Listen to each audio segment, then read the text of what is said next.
Good afternoon, students. Today we are going to start chapter number 21, data handling, and this is the part of your annual portion.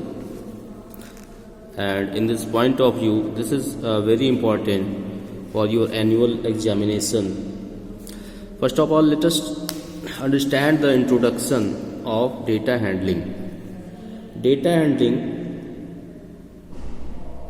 means we read data handling in statistics, which is the branch of mathematics, and which is used in calculation of central tendency.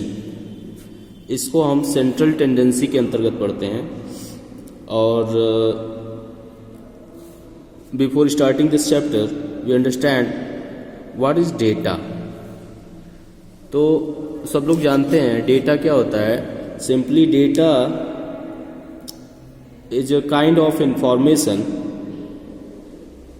And in this mathematics we can define data as the collection of numerical facts regarding a particular type of information which is known as data. जैसे data का मतलब ये होता है कोई आंकड़ा, हम कोई जानकारी इकट्ठा कर रहे हैं, और जो भी जानकारी हम इकट्ठा कर रहे हैं वो न्यूमेरिकल फॉर्म में होना चाहिए. जैसे कि अगर हम कोई कहीं से मतलब जानकारी ले रहे हैं, जैसे क्लास 8 सेक्शन ए में जितने भी स्टूडेंट्स हैं उनका हाइट क्या है, तो हम हाइट अगर देखेंगे तो किसी का मान लो 160 सेंटीमीटर हो गया, किसी का 165 हो गया, किसी का 178 हो गया. इस तरह से अलग अलग सबका अलग अलग हाइट होगा. तो हम क्या कर रहे हैं, हम डेटा कलेक्ट कर रहे हैं. We are collecting data. और डेटा जो है वो क्या है, वो न्यूमेरिकल फॉर्म में है, क्योंकि जो भी हम हाइट को ले रहे हैं वो सेंटीमीटर में ले रहे हैं. तो हमें पता होना चाहिए कि इस पर्टिकुलर स्टूडेंट की हाइट क्या है, कितने सेंटीमीटर है.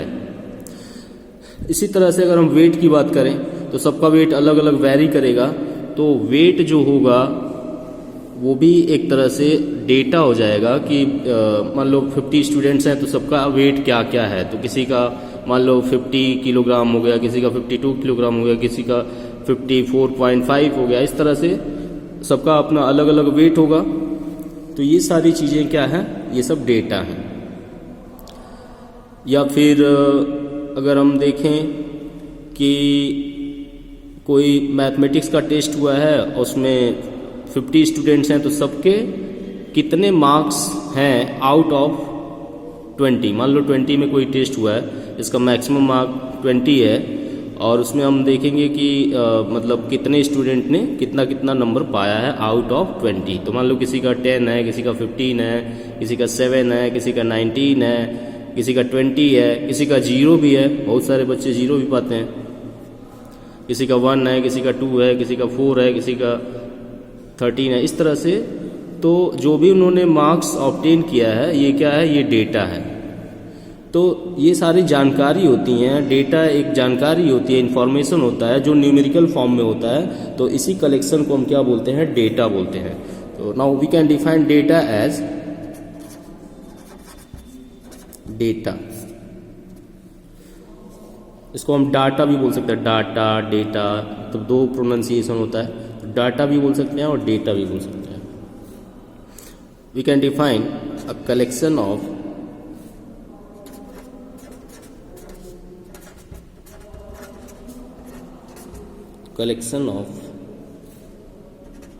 Numerical facts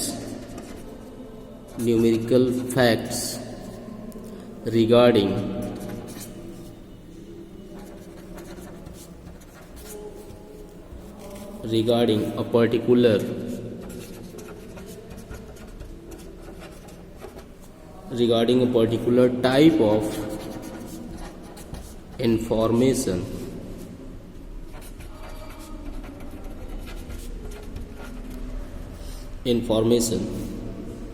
is called data. is called data. तो इस तरह से हम डेटा को डिफाइन कर सकते हैं। और इसके बाद होता है जैसे डेटा जो होते हैं वो कई तरह के होते हैं। जैसे अभी क्लास 8 में बस अब यहाँ पे जैसे आगे हम क्लास में जाएंगे, जैसे 9th में जाएंगे, तो उसमें there are 2 types of data. First क्या होता है, primary data, and second one is secondary data. और यहाँ पे डेटा हो गया, तो डेटा को हम कैटेगराइज कर सकते हैं। एक हो गया प्राइमरी डेटा और एक हो गया secondary data. Primary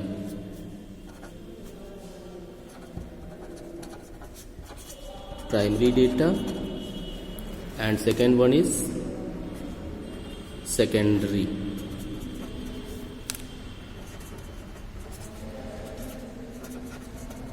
secondary data. तो प्राइमरी डेटा क्या होता है? प्राइमरी डेटा वो डेटा होता है जो हम पर्सनली जाके कहीं से कलेक्ट करते हैं। मतलब हम स्टार्टिंग में जो कहीं जाके डोर टू डोर या फिर पर्सन टू पर्सन इंटरेक्शन करके हम उसको कलेक्ट करते हैं, इसको हम बोलते हैं प्राइमरी डेटा। इसको हम क्या बोल सकते हैं? पर्सनली कलेक्टेड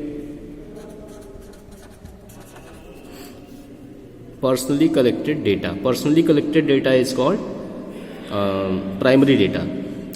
जैसे वही चीज़ है प्राइमरी डेटा, अभी जो हमने बताया कि हम देख रहे हैं कि कौन स्टूडेंट कितना नंबर पाया है 20 में से कोई किसी टेस्ट में, तो हमने खुद देखा है, उसको सबकी कॉपी चेक की है, तो उसको देखा है तो कितने कितने नंबर सबने मतलब ऑब्टेन किया है, तो वो हो जाएगा प्राइमरी डेटा।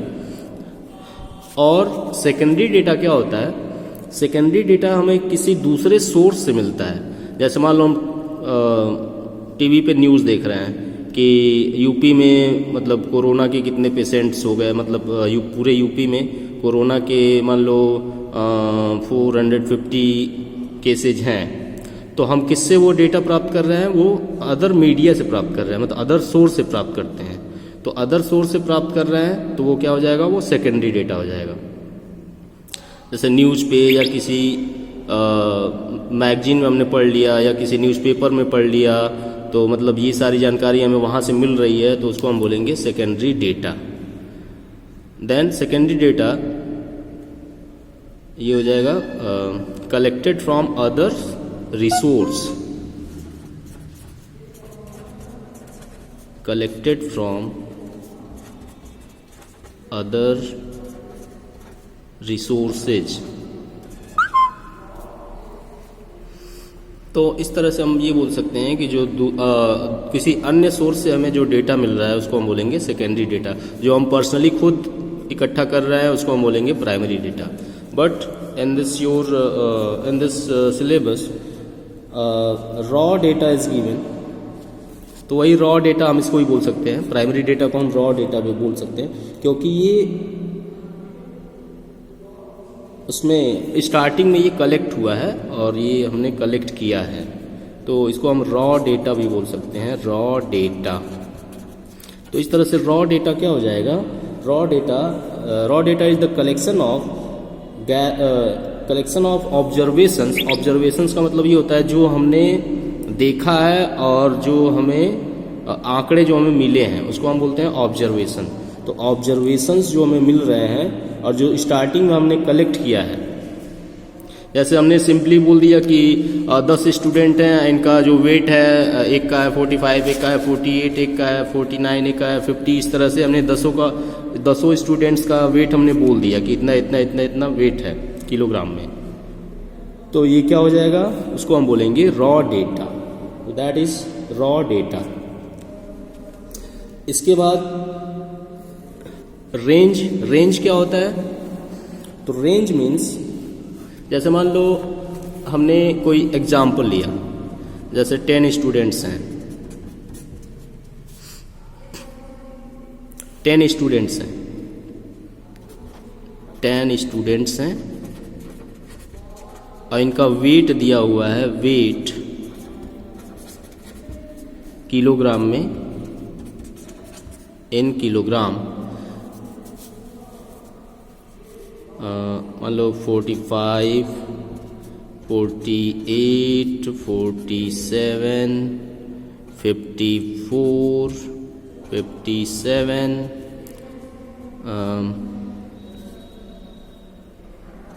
52, 50, 60, 3, 4, 5, 6, 7, 8 and 59 and 61.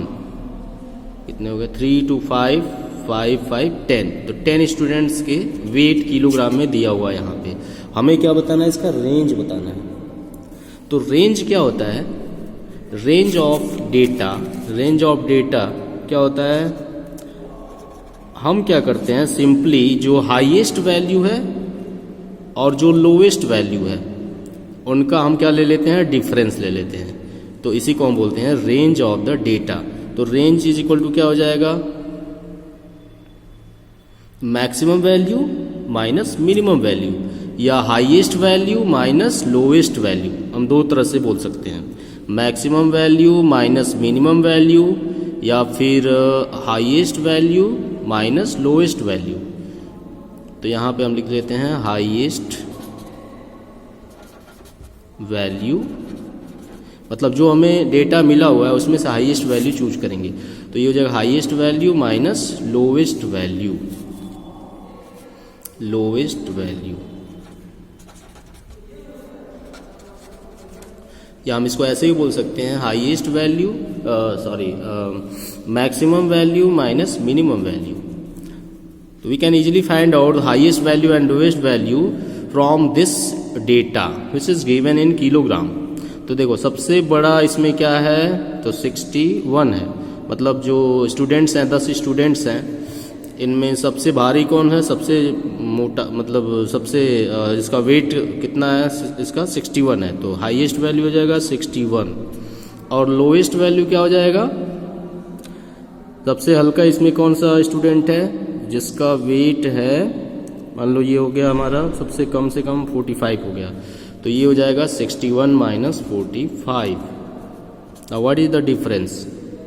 तो यहाँ पे हो जाएगा 6 और यहाँ पे हो जाएगा 1. तो 16, यानी 16 जो है ये हो जाएगा इस डेटा का range.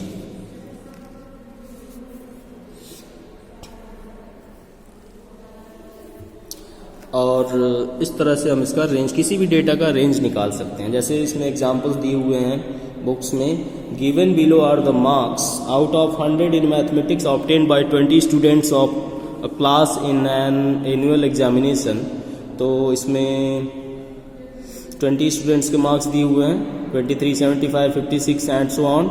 Last one is 61 and we have to arrange the this data in ascending order and find the lowest marks obtained and the highest marks obtained, and also we have to find out the range of the given data. तो क्या हो जाएगा?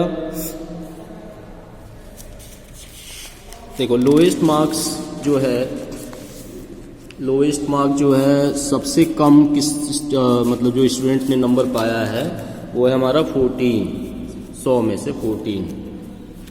और इसमें सबसे ज़्यादा जो number पाया है वो है 92. तो हाईएस्ट मार्क्स हो जाएगा 92. Highest marks obtained and lowest marks obtained. Example first. तो इसमें हमें पहले तो जो मार्क्स हैं इनको हमें क्या करना है? असेंडिंग ऑर्डर में लिखना है. तो यहां पे हम लिख देंगे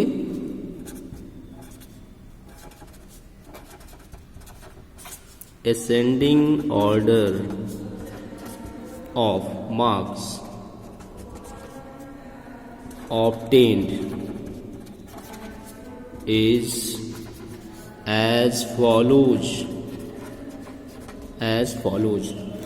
तो इसको असेंडिंग में जब हम लिखेंगे तो ये हो जाएगा 14, 23, 35, 40,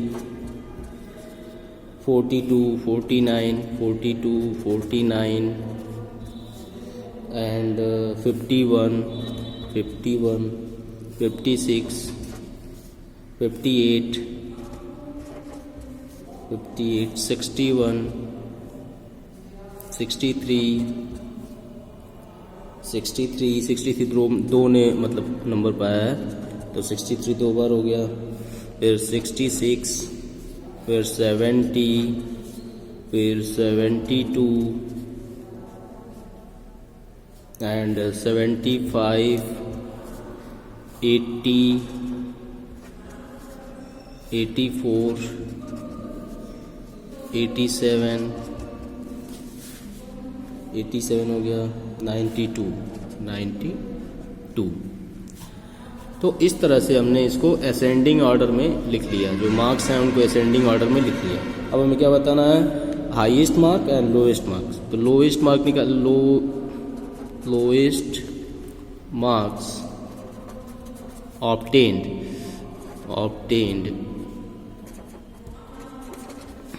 इज इक्वल टू, सबसे कम 14 है, सबसे कम 14 नंबर मिला है एक को, जो स्टार्टिंग में है 14 मार्क्स मिला है एक स्टूडेंट को, तो ये हो जाएगा हमारा लोएस्ट। और हाईएस्ट यहाँ पे हम लिख लेंगे, हाईएस्ट मार्क्स ऑब्टेन्ड, तो सबसे ज़्यादा इसने पाया है 92, एक स्टूडेंट ने 92 नंबर पाया है, तो ये हो गया। इसके बाद range of the given data निकाल लेंगे, range of the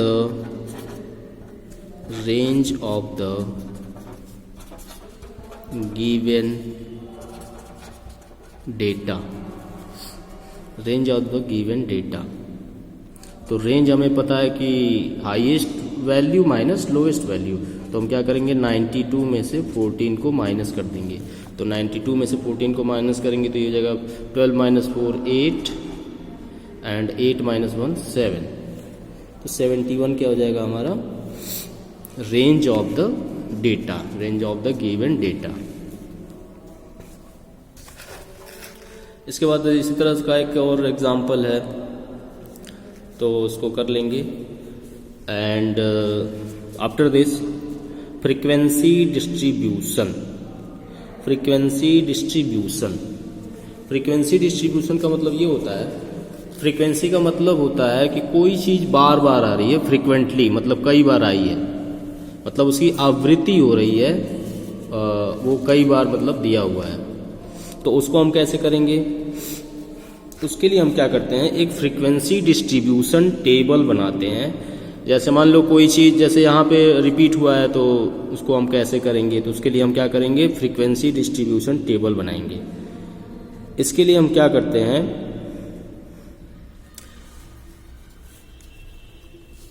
frequency distribution,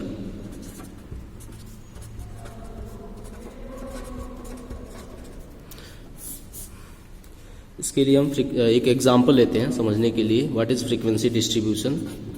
तो एग्जांपल में ये है, देखो, suppose we make a survey of 20 families of a locality and find out the number of children in each family, let the observations be. हमने 20 family का सर्वे किया, ठीक, 20 families का सर्वे किया और उसमें ये देखा कि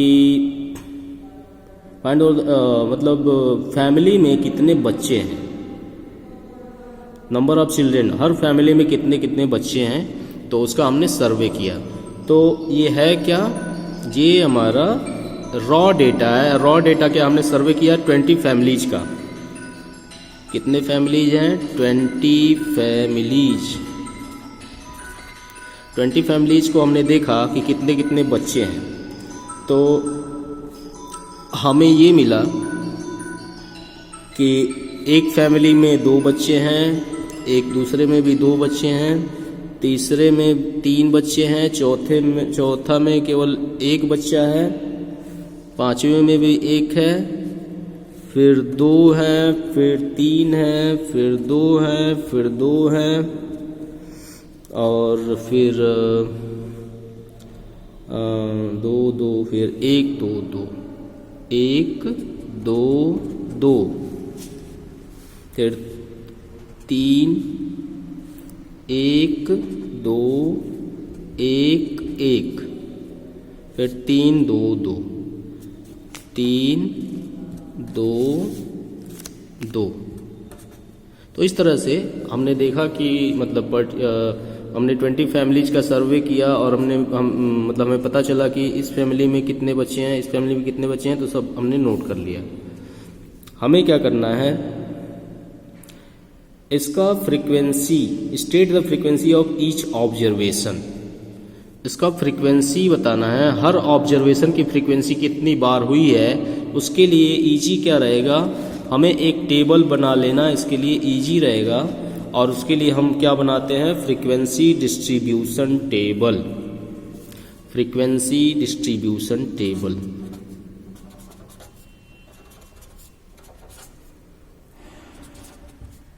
फ्रीक्वेंसी डिस्ट्रीब्यूशन टेबल। तो ये टेबल कैसे बनेगा, हम सबसे पहला काम करेंगे कि 3 कॉलम्स बना लेंगे, 3 कॉलम्स बना लेंगे। और यहाँ पे जैसे कि ये हो गया 1 2 और ये 3rd, तो 3 कॉलम्स बन गए। इस तरह से हमने कॉलम बना लिया। यहाँ पे हमने क्या नोट कर दिया, number of children, number of children.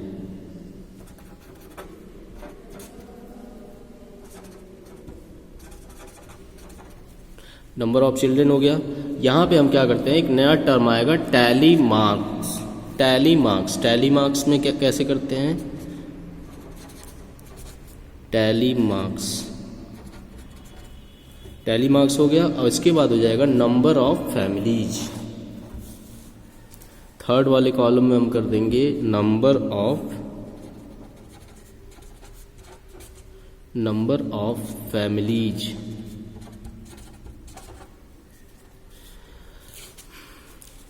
इससे पहले हम क्या करेंगे, ये जो हमारे पास ये जो इंफॉर्मेशन दिया हुआ है कि हर परिवार में कितने कितने बच्चे हैं, इनको हम क्या करते हैं, असेंडिंग ऑर्डर में लिख लेते हैं, जिससे कि हमें आसानी रहती है। तो असेंडिंग ऑर्डर में जब हम लिख लेंगे तो यहाँ पे हम कर देंगे ascending order is as follows. इसके पहले हम कर लेंगे ascending order is as follows.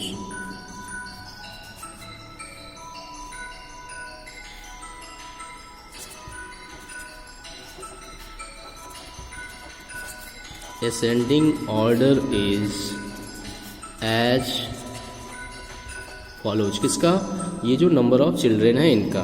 तो जब हम असेंडिंग ऑर्डर में करेंगे तो देखो यहाँ पे एक बच्चे वाली फैमिली कितनी है, 1 2 3 4 5 6। तो 6 ऐसी फैमिली हैं जिनमें केवल एक बच्चे हैं। तो 1 1 1 1 1 1, तो ये 6 हो गए। और फिर 2 वाले को देख लेंगे तो 2 कितने हैं, 1 2 2 कितने हैं, 1 2 3 4 5 6 7 8 9 10। तो 2 चिल्ड्रेन वाले कितनी फैमिली हैं, 10। तो यहाँ पे 2 2 2 2 2, फिर 2 फिर 2 2 2 2 1 2 3 4 5 6 7 8 9 10। तो यहाँ पे 10 ऐसी फैमिलीज हैं जिनमें 2 चिल्ड्रेन हो गए, ये हो गए। उसके बाद हम देखेंगे ऐसी कितनी फैमिलीज हैं जिनमें 3 बच्चे हैं। तो यहाँ पे हम देख लेंगे 1 1 2 3 4। तो 4 ऐसी फैमिलीज हैं जिनमें 3 बच्चे हैं। तो यहाँ पे हमने लिख लिया 4 टाइम्स लिख लिया, 3 3 3 3। तो हमने ये कर लिया, हमने असेंडिंग ऑर्डर में इसको लिख लिया। और जब हमने यहाँ पे लिख लिया तो हमें यहाँ से आसानी रहेगी। तो देखो यहाँ पे हम क्या करेंगे,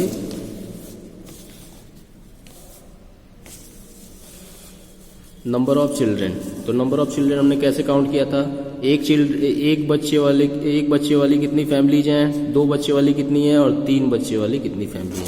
तो यहाँ पे हम सिंपली क्या कर देंगे 1 2 3 1 2 3 नंबर ऑफ चिल्ड्रेन।